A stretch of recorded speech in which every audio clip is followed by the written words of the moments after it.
From Indiana, Alan and Jana from California, and Grandma Beverly and Grandpa Denny from Oregon. And precious family and friends witnessing these promises, will you do all in your power to uphold and support Brett and Brittany in their marriage? If so, enthusiastically say, we will. We will. We will. So now that we've done the roll call and we know all why we're here, it's important for Brett and Brittany that all of you are here today, because the ideals, understanding, and mutual respect they bring to this marriage have their roots in love, friendship, and guidance that you have given them. We are all blessed to share in the prayerful support as they offer themselves to each other. We celebrate their joy, their love, and their expectations.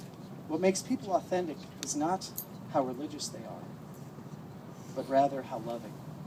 Today I see before me two people who have opened their souls and found the moon and stars in each other's eyes.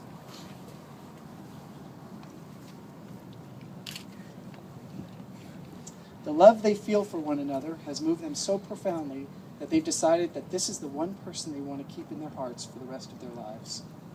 Brittany, you've thought about this day since you were a little girl running around in Lake Tahoe forced to wear overalls. You've imagined your dress, the flowers, definitely your hair, your friends and family, but most of all, you've wondered who would be here by your side. And this is that man. And Brett, ever since you were a little boy, wrestling with your brothers, being a hippie football player in Lafayette, let's face it, you didn't think about this day at all.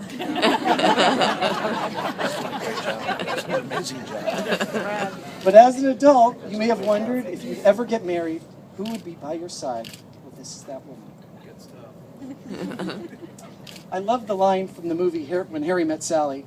When you know you want to spend the rest of your life with someone, you want the rest of your life to start as soon as possible. Brittany and Brett, today is that day.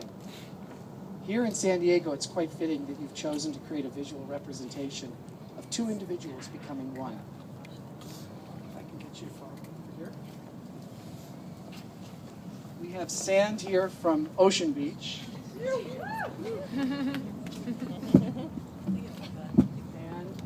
We have sand from Lake Tahoe, this, and sand from Indiana. Who knew they even had sand?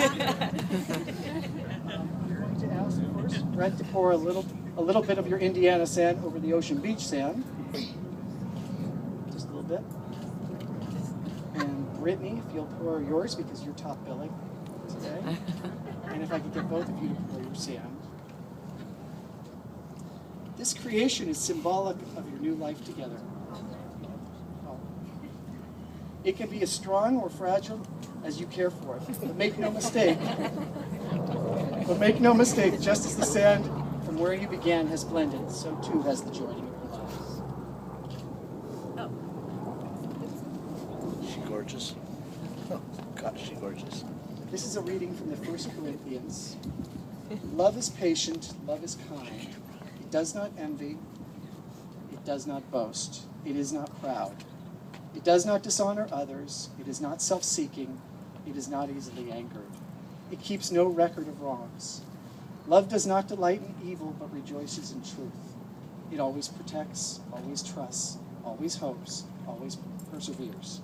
Love never fails, and after the ages these three remain: faith, hope, and love. But the greatest is love. But we all know a marriage doesn't just happen when you wake up in 20 years and say, wow, I have a wonderful marriage, and put no effort into it. So I'd like to share what I call the 3 A's to make not just a lasting marriage, but a great marriage. The first A is adaptability. Remember, you don't need to be right, you need to be flexible. If you like sports, you know that you cannot be selfish and be a winner. You've got to be a team player. Same holds true in a relationship. If you're wrong, admit it. And if you're right, you may just want to keep it to yourself. The second A is arguing. Not if or when, but how. I think that how you argue is a key factor in the health of your marriage. It's so easy to love, but arguing can be tricky. You can never unsay anything. And keeping your words away from the very existence of your marriage with angry sentences that begin, maybe, or well then, it will better serve you to make your marriage untouchable, even in the heat of anger. And the third A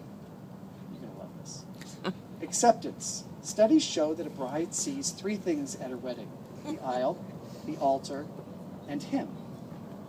Then after the wedding, she remembers this: aisle, altar, and him. I'll alter him.